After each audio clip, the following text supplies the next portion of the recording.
Well, this is long overdue. I'm going to be doing a studio tour today. I'm going to show you some stuff that I use.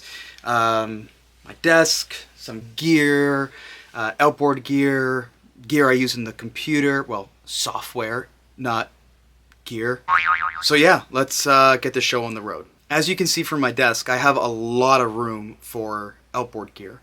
I used to almost have this desk filled with it, but I got rid of a lot of it because I didn't find myself using it as much. I used, and I still use, tons of plugins. So I find that you can get a really good product without spending tons of money on outboard gear. For example, I had an 1176 style compressor, and it was amazing. I use it for vocals, but I found myself using the 1176 compressor either by Waves or Universal Audio a lot more.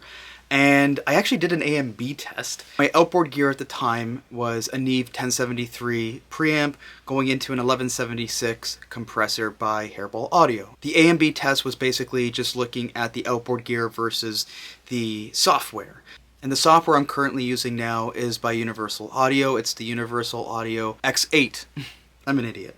Now I am using the unison capabilities that it has built in. So essentially I'm emulating the same vocal settings that I was using from an outboard perspective just now internally. I have the unison 1073 preamp going into the 1176 and it sounds amazing. So when I was doing the A/B test, there was some subtle differences. It wasn't night and day. Like if I were to play it in context to the mix, it's so incredibly small. Like you probably wouldn't even tell if I did a vocal line and then I punched halfway through between hardware and software. So if I can summarize what those subtle differences were, I feel like the outboard gear had slightly a bit more presence, and the software is just a bit flatter, but in the end it was pretty much identical. And for the monitors, I'm just using Yamaha NS10 Studios, and they sound great, but these have been serving me well. I did some amazing mixes over the years with these monitors, and the way I'm powering my Yamaha NS10s is with the Hafler P3000.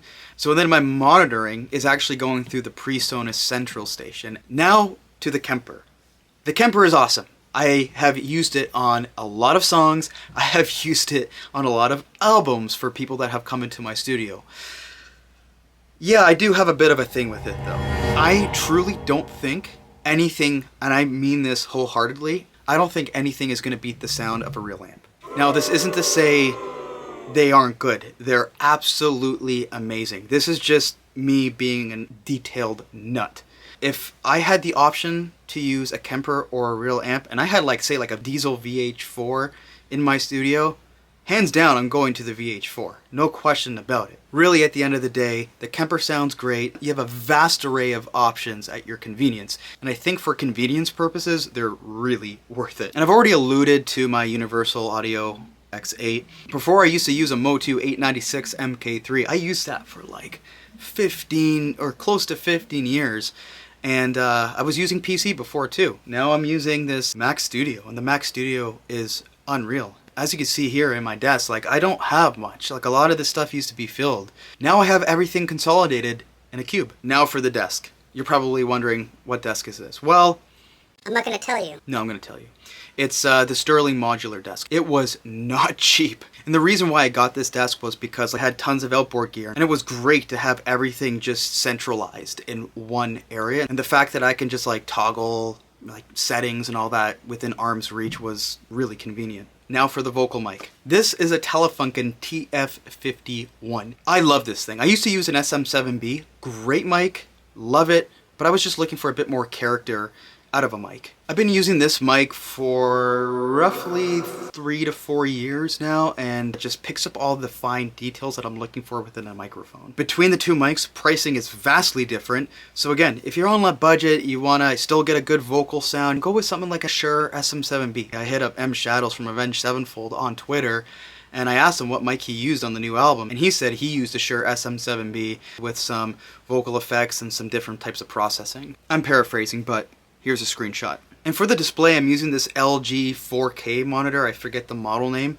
I'll put it into the description below so you can check it out. And because I'm using the Apple Studio, I'm able to get that fine 4K resolution on the monitor without any strain on the GPU. And now for the camera. I just moved to the Sony ZV-E10 and I love this thing. I was always filming my YouTube content with iPhones. So I was looking for something different, and I think I'm going to be using this more so for a lot of my YouTube content and maybe the occasional iPhone footage here and there. I also have a light which is really bright, about 56K. If you have any questions, hit me up in the comments below, message me on Instagram. Would love it if you can subscribe to the channel, show some love. Trying to grow this channel to 10,000 subscribers by the end of this year. I do have a lot on the horizon, so stay tuned.